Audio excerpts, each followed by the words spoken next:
Você acredita que é possível ficar rico só com um salário? Tem gente que jura que sim, inclusive o Paulo. Ele seguiu à risca os 8 passos para ficar rico. Fez tudo certinho: planilha, investimento, autoconhecimento. Quase conseguiu, quase, até. O dia em que tudo deu muito, mas muito errado. E o pior, foi exatamente no passo que todo mundo elogia. Se você curte histórias reais, ácidas e com finais imprevisíveis, já deixa seu like e se inscreve no canal, porque essa história é para aprender rindo. Aqui, os finais felizes têm um preço, e você nunca vai adivinhar qual é. Se você ama histórias com justiça poética, reviravoltas e um toque de ironia, já se inscreve e deixa aquele like sinistro. Mas calma. Antes de contar o que deu errado no plano do Paulo, você precisa entender quem ele era. E por que ele acreditava tanto nesses tais 8 passos, como se fosse um ritual mágico pro Pix cair mais gordo. Paulo nunca foi do tipo que sonha pequeno. Aos 31 anos, funcionário público de uma repartição que parecia ter parado no tempo em 1998, ele carregava 2 crachás, o oficial da prefeitura e o invisível da esperança. Esperança de um dia não precisar dividir o mesmo ventilador de teto com 6 colegas de sala. E mais, esperança de ficar rico.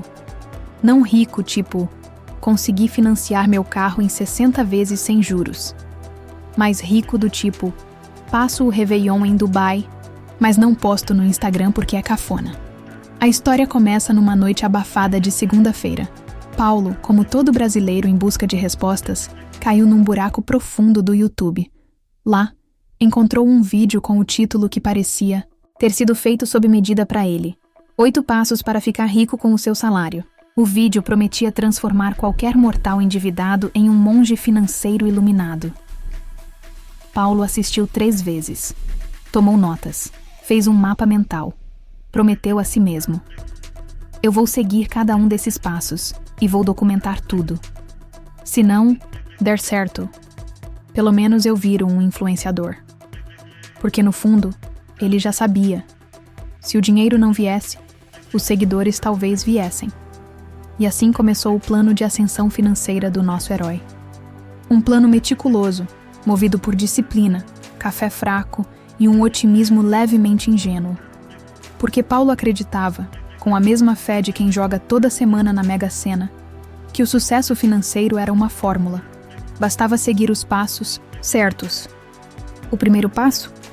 Aquele que parecia fácil, mas que viria a cobrar caro logo adiante. Paulo morava na zona norte de São Paulo, num sobrado herdado da avó, que, por ironia do destino, ainda morava com ele. Dona Elza, uma senhora de 78 anos, acreditava em 2 coisas: que mingau de aveia cura tudo e que o Paulo era meio sonhador demais. Ela era o contraponto perfeito para o neto. Prática, direta e absolutamente avessa a qualquer coisa que envolvesse plano a longo prazo. Na vida de Paulo, os dias se dividiam entre os plantões na repartição pública e as noites mergulhado em vídeos motivacionais e planilhas. Tinha um colega de trabalho, o Márcio, que vivia dizendo: "Ô Paulo, tu acha que vai ficar rico com salário de servidor? Acorda, irmão." Mas Paulo ignorava. Ele tinha fé. Fé nos passos. Fé nos gráficos. Fé nos livros com capas douradas. Aliás, ele agora chamava seus hábitos de mentalidade de crescimento. Trocou o pão na chapa da padaria por ovos, mexidos com chia, e falava frases como: "O sucesso começa no café da manhã." O problema é que ele ainda morava com Dona Elza, que achava chia um nome estranho para a praga de jardim. O ambiente era quase cômico. De um lado, Paulo, ouvindo podcasts sobre ativos e passivos com um ar de iluminado financeiro. Do outro, Dona Elza perguntando por que ele cortou o açúcar do café. "Tá querendo morrer cedo, menino?" E foi nesse contraste, entre a rotina modesta e o sonho grandioso, que Paulo decidiu que sua vida seria um experimento. Se os tais passos funcionassem com ele, funcionariam com qualquer um, e ele faria questão de provar isso, publicamente. Mas antes de provar qualquer coisa, ele precisaria encarar o primeiro desafio prático. E ele veio no formato mais traiçoeiro possível: boletos. O primeiro passo era claro: se pague antes de tudo. E Paulo, obediente como um discípulo do coach financeiro que nunca viu pessoalmente, aplicou. No dia 5, assim que o salário pingou na conta, ele transferiu 20% direto para a poupança. Sem pestanejar. Sabe aquele momento em que você sente que virou adulto de verdade? Paulo sentiu. Por exatamente 14 minutos, até abrir a geladeira e perceber que só tinha uma garrafa de água, um limão murcho e meio pote de margarina que já não era confiável. Se pagar primeiro, era bonito no papel. Na prática, era escolher entre investir ou almoçar. Paulo escolheu investir. Passou a semana jantando bolacha de água e sal, que ele rebatizou de refeição minimalista. A avó, claro, achou que ele estava envolvido com seita, mas ele resistiu. Até que chegou o segundo passo: acabe com as dívidas. Paulo respirou fundo, abriu o app do banco e encarou a fatura do cartão como quem encara um ex-tóxico no mercado. Parcelou tudo em 3 vezes, o que na cabeça dele era encerrar com dignidade. Mas não contou para ninguém, especialmente não para o passo 6. Logo veio o terceiro mandamento: controle os gastos. Ah, o glorioso controle. Paulo virou um monge financeiro. Baixou 3 aplicativos, fez planilhas, categorizou até a gorjeta do entregador como investimento em bom karma. Começou a usar roupas repetidas como protesto contra o consumismo, embora a verdade fosse só o armário vazio. E mesmo assim, no final do mês, a conta bancária parecia um deserto. Ele fazia tudo certo, dizia para si mesmo, mas o dinheiro sumia como mágica. Ou feitiçaria econômica.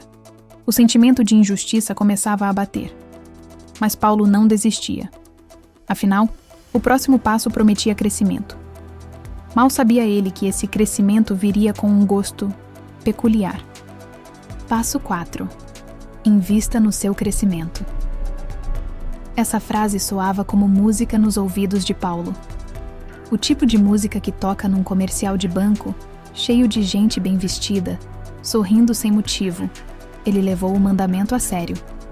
Comprou 3 cursos online: Mentalidade Milionária, Como Lucrar com NFTs sem saber o que é NFT, e um combo de coaching chamado Destrave Sua Riqueza Interior.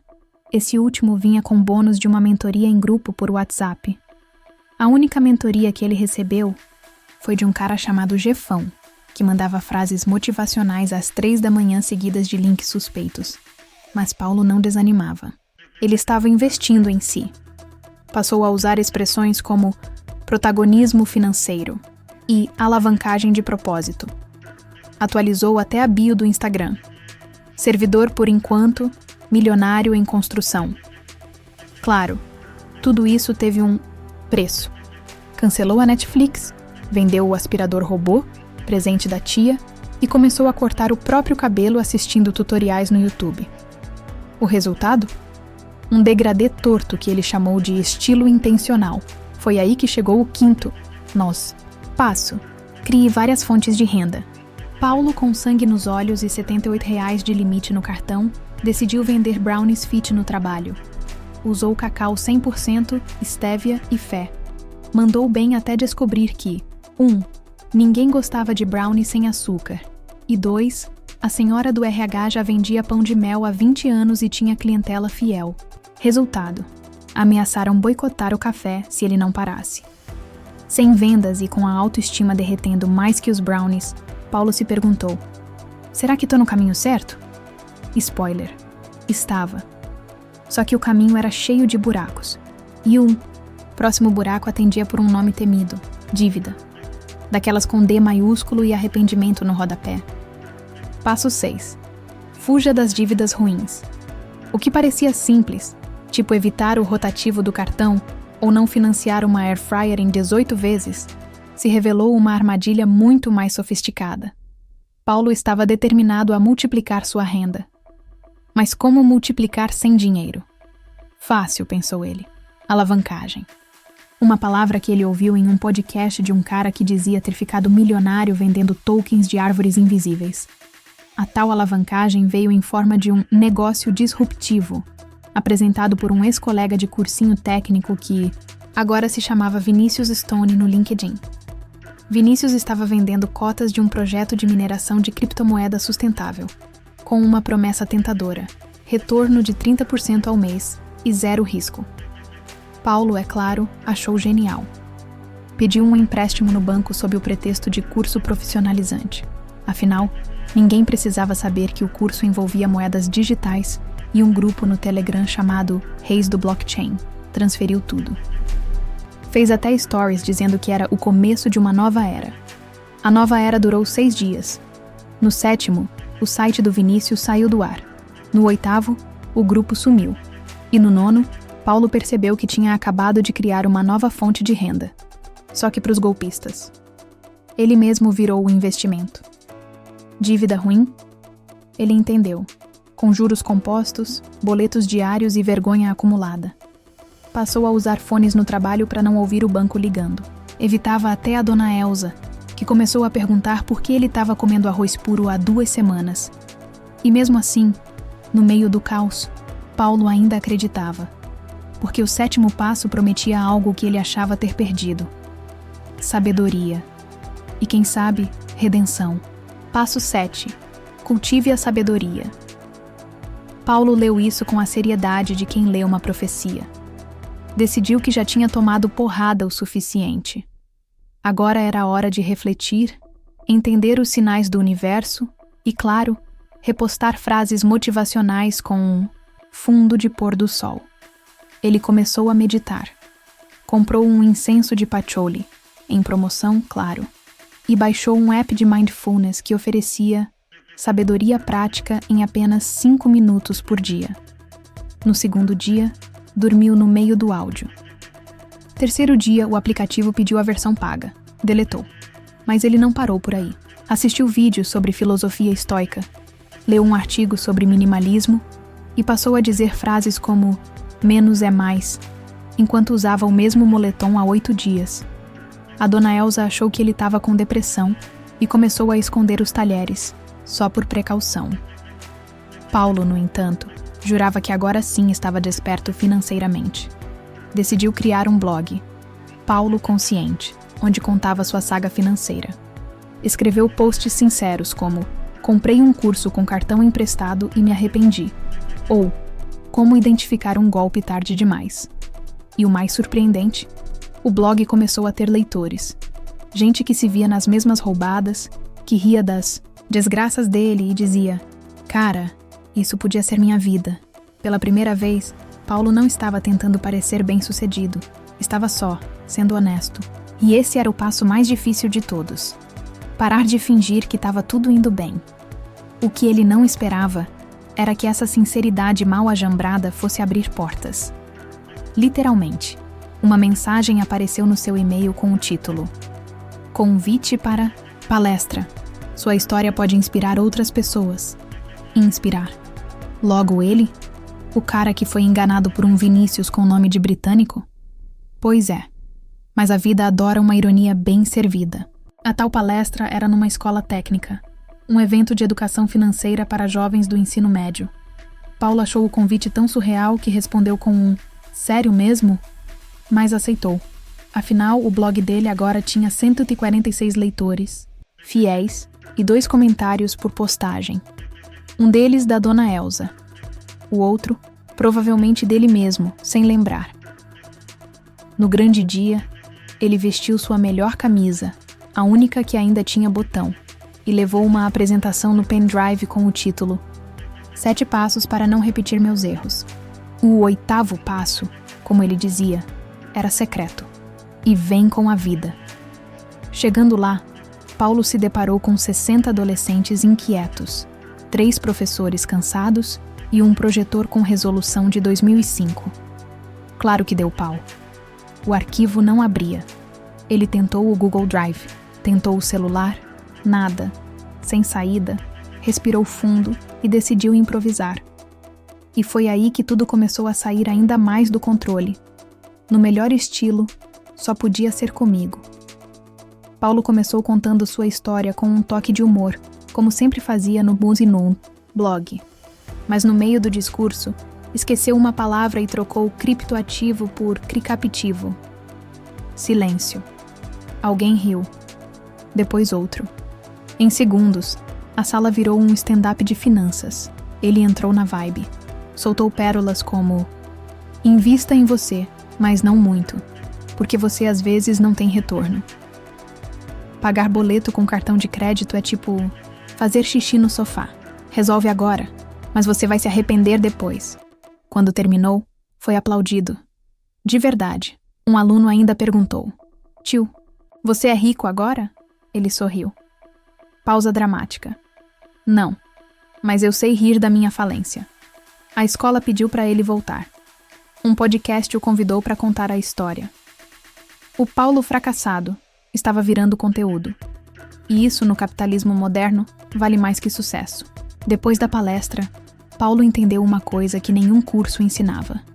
As pessoas amam um bom fracasso bem contado. E mais ainda quando ele vem com piada. A história dele viralizou nas redes sociais da escola. E rapidamente um corte do vídeo foi parar no TikTok com a legenda: esse cara falhou em tudo e virou sucesso. Os comentários eram ouro puro. Finalmente um coach honesto. Pior que me identifiquei com o arroz puro. Novo guru da zoeira financeira. E foi aí que ele percebeu. Aquilo era uma oportunidade de ouro, com gosto de marmita requentada. Paulo criou um canal chamado Financeiramente Incorreto. A proposta? Ensinar educação financeira através do que não fazer. Era o anti-guru, o anti-Wall Street, o Robin Hood do débito automático. O primeiro vídeo: como perder 3 mil reais em cripto e ainda manter a dignidade, mais ou menos. Estourou. Comentários, seguidores, convites para lives, até patrocínio de um app de cashback que ele usava, antes de falir. Ironia das boas. Só que no meio disso tudo, Paulo começou a se perder um pouco na persona. O fracasso virou produto. Ele sentia que precisava cair de novo para ter conteúdo novo. E o público cobrava. Faz outro investimento furado aí, mano. Queremos mais burradas, coach da falência. Começou a ensaiar umas quedas, controladas. Tipo comprar coisa inútil só para gravar dizendo: não faça isso. Uma delas foi uma máquina de waffle usada que ele jurava que ia virar fonte de renda passiva. Spoiler. Virou peso de porta. Mas o clímax estava chegando. E não seria planejado, seria um tropeço real. E dessa vez, sem como editar depois. Tudo ia bem demais. Seguidores crescendo, parcerias pingando, e Paulo sendo chamado de o Chico Xavier do fracasso financeiro. Ele começou a acreditar que tinha encontrado sua vocação. Ser o palhaço de terno do mercado financeiro. Só que o problema de viver do erro é que, em algum momento, você começa a forçar a burrice. Na tentativa de manter o hype, Paulo aceitou participar de um reality de YouTube chamado Milionário em 30 Dias. A ideia era simples. Influenciadores seriam desafiados a multiplicar R$500 em um mês. Paulo topou na hora, dizendo que o fracasso também é um investimento. Mas dessa vez ele queria vencer. Queria provar que podia ser mais do que o cara que tropeça com estilo. Só que para isso, fez o impensável. Pegou um empréstimo escondido para parecer que estava crescendo honestamente no jogo. Sim, o cara que falava sobre falhar, fraudou a própria falência. E como toda boa mentira moderna, essa também caiu ao vivo, durante uma live de acompanhamento do reality. Um seguidor atento percebeu que os valores não batiam. Comentários começaram a pipocar. O chat virou um tribunal. Paulo tentou desconversar, fez piada, disse que era teatro financeiro experimental, mas não colou. O organizador encerrou a live. O contrato com o patrocinador evaporou. E em menos de 24 horas, o canal dele perdeu metade dos inscritos. O outro metade ficou só para rir da queda.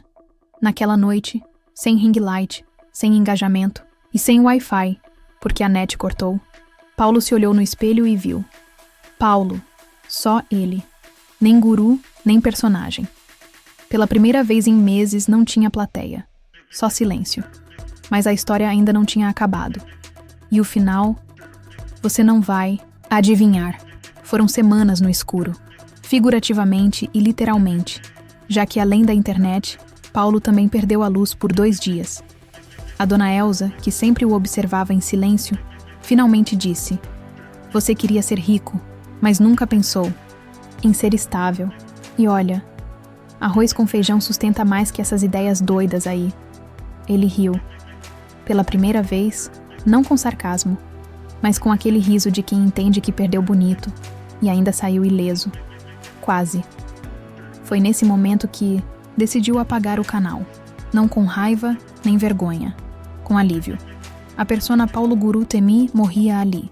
E nascia o Paulo real, o cara que tentou, errou e agora só queria um emprego de novo, com vale alimentação e um salário que cobrisse o básico sem precisar virar meme. Atualizou o currículo, mas sem mentiras dessa vez. E num golpe de sorte ou destino com senso de humor, conseguiu uma vaga numa ONG que dava oficinas de educação financeira básica em escolas públicas. Nada de promessas milionárias, nada de frases de efeito. Só ensinamentos simples do tipo: não gaste o que não tem, e fuja de qualquer pessoa que fale renda passiva com brilho nos olhos. E o mais louco? Ele estava feliz. Sabe aquele 8º passo que ele nunca tinha achado? Pois é. No fim, não era sobre dinheiro. Era sobre parar de correr atrás da ilusão e começar a viver com propósito. Mesmo que sem glamour, sem cliques e sem seguidores. Final feliz? Talvez. Mas com certeza, verdadeiro. E no fim, Paulo descobriu que riqueza é um conceito traiçoeiro. Às vezes é dinheiro. Às vezes é paz. Às vezes é só conseguir pagar o aluguel e dormir sem boleto piscando na consciência. Os tais 8 passos para ficar rico com seu salário funcionam sim, talvez, para alguns, em certas condições, com sorte e muito café. Mas o passo que ninguém te ensina e que Paulo aprendeu com juros e correção é: não transforme sua vida em uma corrida de aprovação alheia, porque ficar rico tentando parecer rico é o caminho mais curto para a falência emocional. Hoje, Paulo tem poucos seguidores, mas muitos alunos. Pouco dinheiro, mas nenhuma dívida. E uma avó que finalmente voltou a pôr açúcar no café dele. E se ele é feliz? Bom, ele aprendeu a não depender disso para ter paz. E aí, foi um final feliz ou não? Se curtiu essa história, já deixa aquele like sinistro e se inscreve no canal, porque aqui a verdade vem com humor ácido e a falência vem com estilo. E se você quer mais reviravoltas, clica nesse vídeo aqui do lado, onde um plano de vingança virou uma empresa milionária. Mas cuidado, não é bem o que parece. Ah, e comenta aqui embaixo: eu sou o Paulo, se essa história te lembrou de alguém, ou de você mesmo.